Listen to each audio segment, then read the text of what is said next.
Welcome to daily updates. पहली महत्वपूर्ण news है कि यूनिफाइड पेमेंट इंटरफेस यूपीआई ने अपने ऑपरेशन के 10 साल पूरे कर लिए हैं। 11 अप्रैल को 11 अप्रैल 2026 को इसने अपने ऑपरेशन के 10 साल पूरे कर लिए हैं। 2016 में 21 बैंकों के साथ मिलकर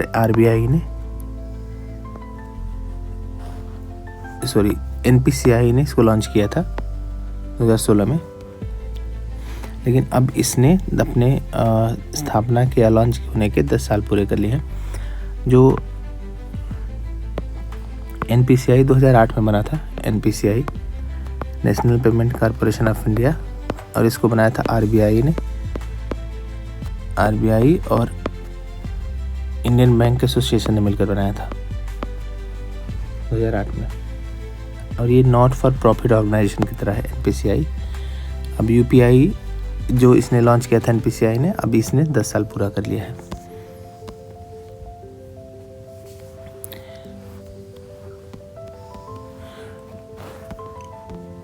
तो 2016 में 2021 में 216 बैंक इससे जुड़े थे, और जबकि 2026 में जनवरी 2026 तो 691 बैंक इससे जुड़ चुके हैं। मिनिस्ट्री ऑफ फाइनेंस के अनुसार यूपीआई में मतलब रियल टाइम जो भी मनी ट्रांसफ़र होते हैं, यूपीआई से रियल टाइम मनी ट्रांसफ़र होता है।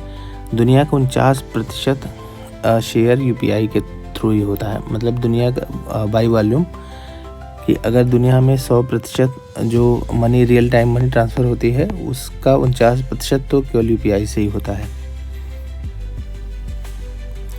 जो इंटरनेशनल इंस्टीट्यूशन है जैसे IMF हो गया, वर्ल्ड बैंक हो गया, इसने भी इसकी सराहना की है यूपीआई की, इसके स्केल, एफिशिएंसी, इंक्लूसिविटी की, कैसे ये इसको आम आदमी भी मतलब एक तरीके से फिनेंशियल लिटरेसी की तरफ बढ़ रहे हैं यूपीआई के थ्रू।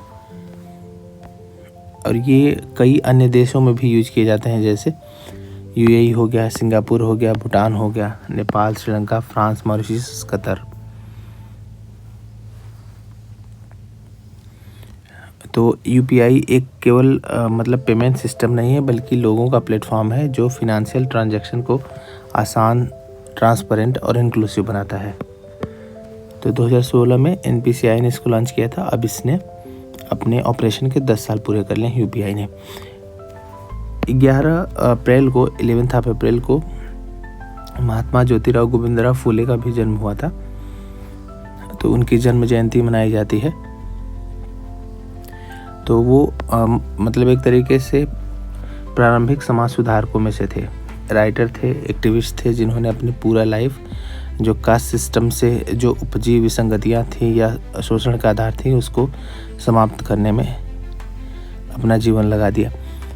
और उन्होंने अपनी पत्नी जो सावित्रीबाई फुले के साथ, मतलब सावित्रीबाई फुले ने उनका भरपूर साथ दिया इसमें मार्जिनलाइज्ड कम्युनिटी के विकास में। सावित्रीबाई फुले ने पहला जो विमेंस गर्ल्स के लिए स्कूल पहली बार स्थापित किया था, वो था स्कूल इन पुणे इन 1848 में स्थापित किया था सावित्रीबाई फुले ने। सत्यशोधक समाज की स्थापना किया था ज्योतिराव फुले ने 1873 में। Society for truth seekers advocate for equal rights for people from lower caste and challenge the dominance of priestly society. तो एक तरीके से इसमें यही कि ट्रूथ मतलब ऐसे लोग जो ये खोजना चाह रहे हैं कि सही मायने में मतलब सत्य क्या है, कि क्या वो मतलब भेदभाव है या कोई और सत्य है। तो उसके लिए ये सत्यशोधक समाज की स्थापना किया था उन्होंने। और इसका यही था कि अपने शोध के आधार पर जो डोमिनेंस था, प्रिस्टली क्लास का जो डोमिनेंस था, उसको चैलेंज करना। गुलामगिरी की जो इनकी फेमस बुक है गुलामगिरी स्लेवरी, 1873 में लिखा था इन्होंने। और इसमें तुलना किया गया था जो कास्टिज्म का, इंडिया में जो कास्टिज्म है उसके आधार पर शोषण है, और अमेरिका में जो ब्लैक स्लेव्स थे उनके शोषण से तुलना की गई थी पैरेलली। इन्होंने एक और बुक लिखा था किसानों के शोषण के ऊपर, शेतकार्य का असूद, द विप काट ऑफ द कल्टिवेटर्स। ये मराठी में है। और तीसरा जो इनका था लिटरेरी वर्क था वो था ब्राह्मण नाचे कसाब। तो 3 बुक थी। गुलामगिरी इसमें पैरेलल बताया गया था जो स्लेव थे यूएसए मतलब अमेरिका में उनके शोषण को, और भारत में जो कास्ट के आधार पर शोषण हो रहे थे, और जो किसानों से संबंधित थी शेत कार्य का असूद, record of the cultivators, और उसके बाद ब्राह्मणाचे कसब। ये तीसरा लिटरेरी वर्क था।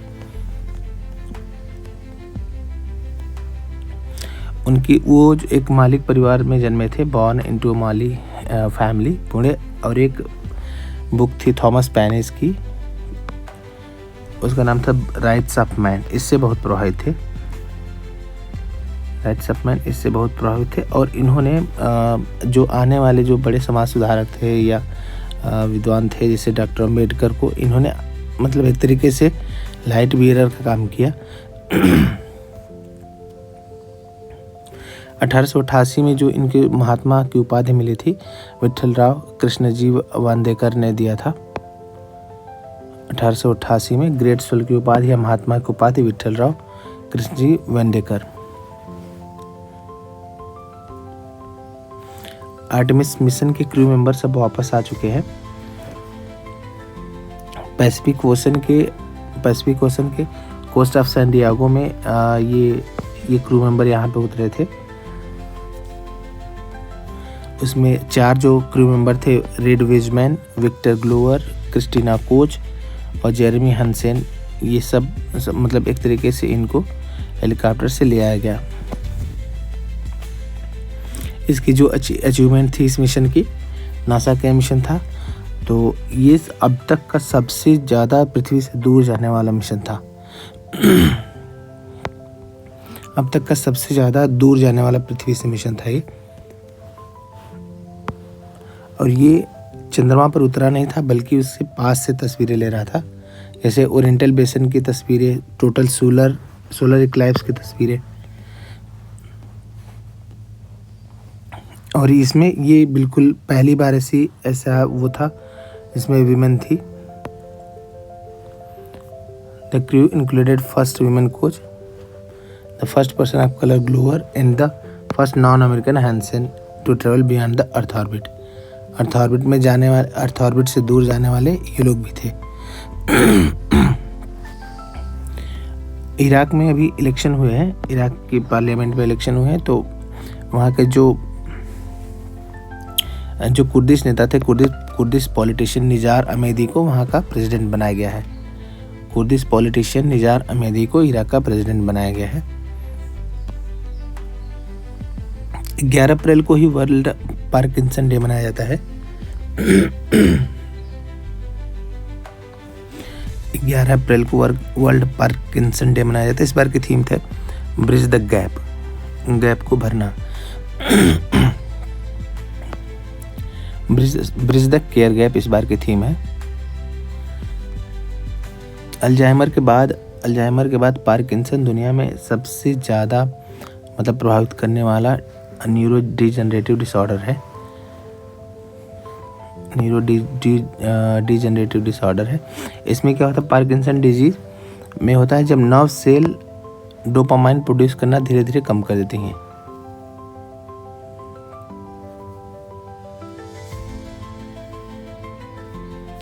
नर्व सेल्स डोपामाइन प्रोड्यूस करना इसमें बंद कर देती हैं।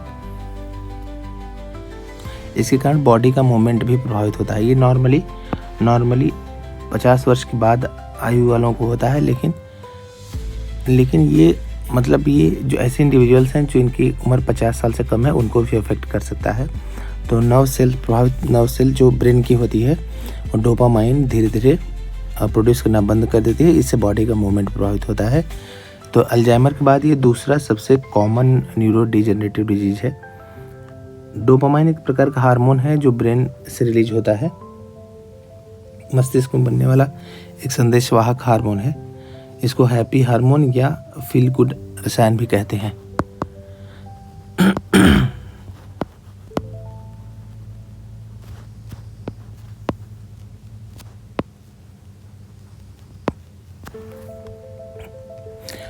जो इस बार की थीम थी ये इस बात पर आधारित है कि कैसे अभी भी जागरूकता कम है या केयर देने में उनको गैप है, क्योंकि इसका जो ट्रीटमेंट का कॉस्ट है वो तो ज़्यादा है और केयर उनको देने में जो भी कॉम्प्रिहेंसिव केयर है